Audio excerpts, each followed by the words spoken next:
आज हमारा टॉपिक है प्रकाश का परावर्तन। प्रकाश के परावर्तन में दर्पण पढ़ रहे हैं और दर्पण के अंदर अपन ने दर्पण पढ़ा। दर्पण कोई परावर्तक पृष्ठ जो होती है उसके एक तरफ जो पॉलिश की होती है उसको दर्पण कहते हैं। दर्पण दो प्रकार के होते हैं, समतल दर्पण होता है, दूसरा गोली दर्पण होता है। तो गोली दर्पण के दो भाग होते हैं, अवतल दर्पण होता है जिसको अपसारी कहते हैं, दूसरा अवतल दर्पण होता है जिसको अभिसारी कहते हैं। इसको हम ऐसे समझ सकते हैं कि किसी भी दर्पण के अंदर यदि अंदर की तरफ पॉलिश की हुई होती है उस दर्पण का नाम होता है उत्तल दर्पण। उत्तल दर्पण इसको बोलते हैं अपसारी। जब प्रकाश की किरण इसके ऊपर आपतित होती है और परावर्तन के पश्चात इसमें जो भी किरण आती है वो फैल जाती है, इसलिए इसका नाम पड़ गया अपसारी। और अवतल दर्पण होता है, इसमें प्रकाश की किरण इसके ऊपर आती है और आने के बाद टकराती है, टकराने के बाद ये मुख्य फोकस पर बिंदुवत हो जाती है अर्थात केंद्रित करती है, इसीलिए इसका नाम पड़ गया अभिसारी। क्या नाम पड़ गया? अभिसारी। और उत्तल दर्पण में अपन इसकी विभिन्न प्रकार की परिभाषाओं के बारे में पता करें तो सबसे पहली परिभाषा है ध्रुव। ध्रुव क्या होता है? जैसे पी को बोलते हैं, इसको ध्रुव को पी के नाम से बोलते हैं। ये ध्रुव है, ये गोली दर्पण के परावर्तक पृष्ठ को ध्रुव कहते हैं। ये इसका परावर्तक पृष्ठ है, ये परावर्तक पृष्ठ हो गया इसका नाम पड़ गया ध्रुव। ये परावर्तक पृष्ठ है, इसका नाम पड़ गया ध्रुव। दूसरा होता है मुख्य अक्ष। तो ये मुख्य अक्ष, ये है मुख्य अक्ष।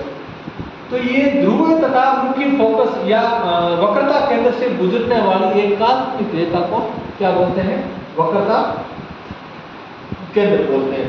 तो इसमें वक्रता केंद्र के अंदर अपन देखते हैं कि ये परिभाषा है वक्रता। गोली दर्पण का परावर्तक उसके गोला का भाग होता है, उस गोले का जैसे अपने ये दर्पण होता है, ये जैसे ये दर्पण है अपना, तो इस दर्पण के अंदर ये इसको अपने गोला मान सकते हैं। उस गोले का जो मध्य बिंदु होता है इसी प्रकार से उसको बोलते हैं वक्रता केंद्र। सी से इसको परिभाषित करते हैं। वक्रता त्रिज्या, गोली दर्पण का परावर्तक पृष्ठ जिस गोले का भाग होता है उसकी त्रिज्या, जैसे ये यहाँ से लेकर के और उस गोले का जो बीच का भाग होता है उसको बोलते हैं उसकी दर्पण की त्रिज्या कहते हैं। मुख्य अक्ष की परिभाषा में होता है दर्पण के ध्रुव तथा वक्रता त्रिज्या से गुजरने वाली काल्पनिक रेखा, उस काल्पनिक रेखा को बोलते हैं मुख्य अक्ष। जैसे ये दर्पण है, जैसे ये दर्पण है और इस दर्पण की ये जो रेखा है ये ध्रुव है और ये मुख्य ये वक्रता केंद्र है और ये जो एक काल्पनिक रेखा गुजर रही है उसका नाम पड़ गया मुख्य अक्ष।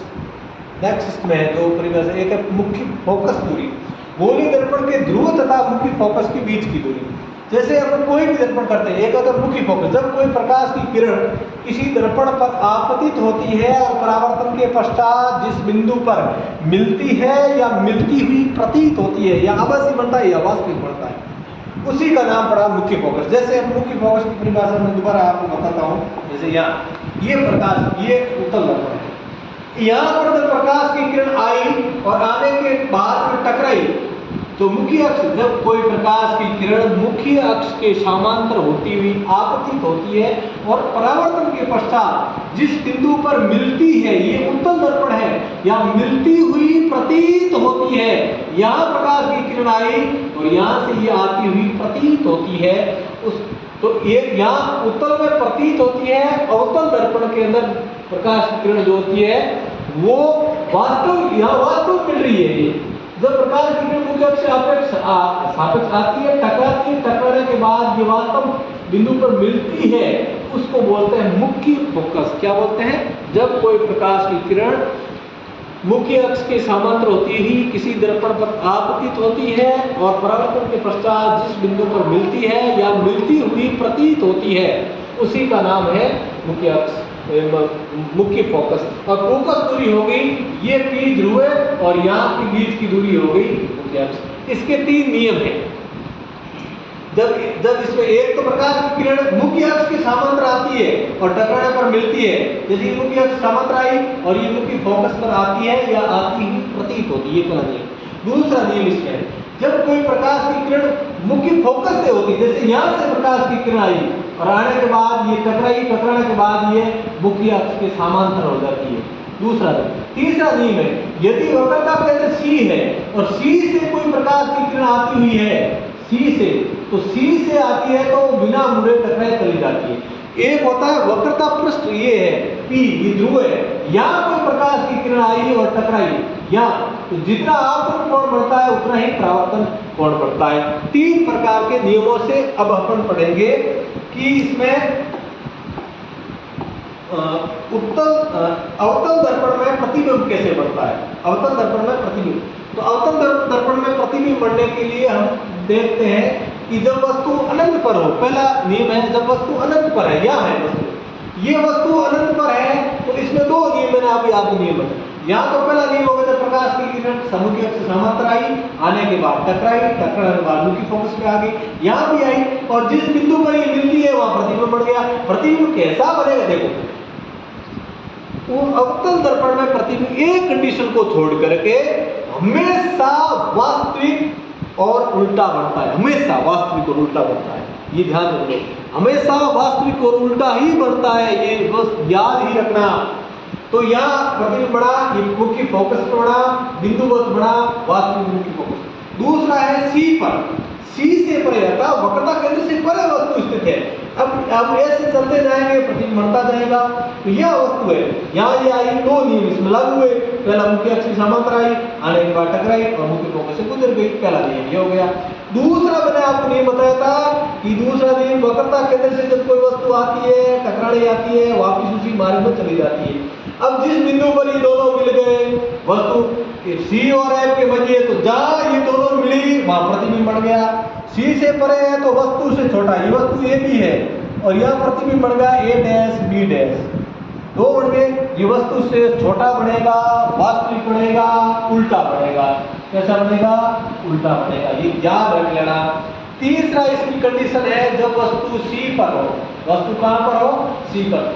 ये is very very important in board class, board paper में हर बार इस प्रश्न पूछा जाता है, इसको ध्यान से।